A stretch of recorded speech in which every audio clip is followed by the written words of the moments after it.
teman-teman, perkenalkan nama saya Rohana Oktavia Purba.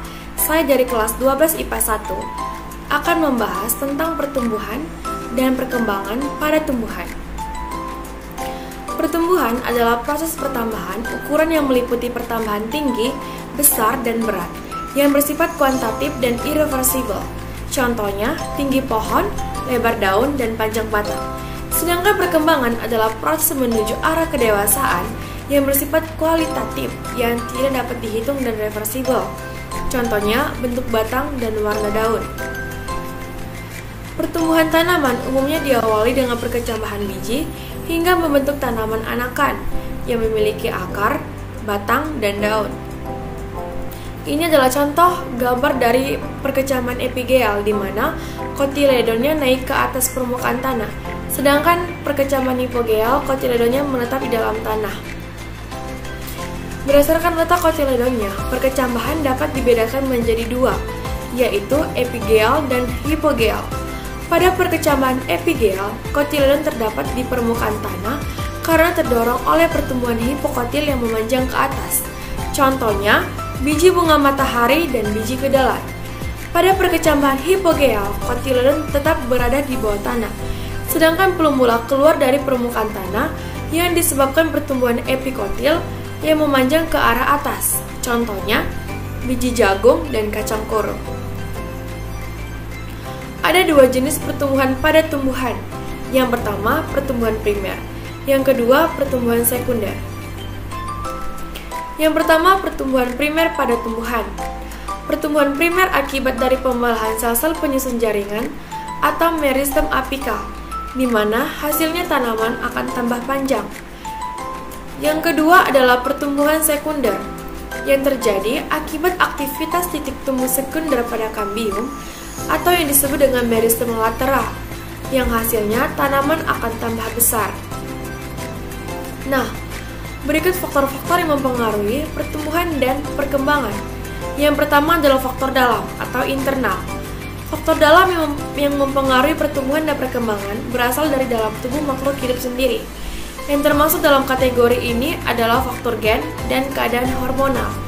Yang pertama adalah gen. Gen adalah substansi atau materi pembawa sifat yang diturunkan dari induk. Gen mempengaruhi ciri dan sifat makhluk hidup, misalnya bentuk tubuh, tinggi tubuh, warna kulit, warna bunga, warna bulu, rasa buah, dan sebagainya. Hormon pada tumbuhan sering disebut fitohormon atau zat pengatur tubuh. Beberapa di antaranya adalah auksin, sitokinin, giberelin, etilen, dan asam absitat. Yang pertama adalah auksin, yang berfungsi untuk memacu perpanjangan sel, merangsang pembentukan bunga, buah, dan mengaktifkan kambium untuk membentuk sel-sel baru. Yang kedua adalah sitokinin, yang memacu pembelahan sel, serta mempercepat pembentukan akar dan tunas. Yang ketiga adalah giberelin, yang merangsang pembelahan dan pembesaran sel, serta merangsang perkecambahan biji. Pada tumbuhan tertentu, giberelin dapat menyebabkan munculnya bunga lebih cepat. Yang keempat adalah etilen, di mana dia berperan untuk menghambat pemanjangan batang, mempercepat penuaan buah, dan menyebabkan penuaan daun. Yang kelima, asam absitat, berperan dalam proses perontokan daun. Yang kedua adalah faktor luar atau eksternal. Faktor luar mempengaruhi proses pertumbuhan dan perkembangan makhluk hidup yang berasal dari faktor lingkungan, yaitu yang pertama adalah makanan. Nutrisi yang diperlukan berupa air dan zat hara yang terlarut dalam air. Melalui proses fotosintesis, air dan karbon dioksida atau CO2 yang diubah menjadi zat makanan dengan bantuan sinar matahari. Meskipun tidak berperan langsung dalam fotosintesis, zat hara diperlukan agar tumbuhan dapat tumbuh dan berkembang dengan baik. Coba teman-teman amati pada tanaman padi, jika terlambat dipupuk, pastinya daunnya akan berwarna kekuningan. Yang kedua adalah suhu. Semua makhluk hidup membutuhkan suhu yang sesuai untuk menunjang pertumbuhan dan perkembangannya. Suhu ini disebut suhu optimum. Misalnya, bunga mawar yang tumbuh dan berbunga dengan baik di pegunungan yang sejuk, ketika ditanam di daerah pantai yang panas, pastinya pertumbuhannya akan menjadi lambat dan tidak menghasilkan bunga yang indah dari yang sebelumnya. Nah, Hal ini disebabkan karena semua proses dalam pertumbuhan dan perkembangannya, seperti penyerapan air, fotosintesis, penguapan, dan pernapasan pada tumbuhan dipengaruhi oleh suhu. Yang ketiga adalah cahaya, yang berpengaruh terhadap pertumbuhan dan perkembangan makhluk hidup. Tumbuhan sangat membutuhkan cahaya untuk melakukan fotosintesis. Namun, keberadaan cahaya ternyata dapat menghambat pertumbuhan karena cahaya dapat merusak hormon auksin yang terdapat pada ujung batang.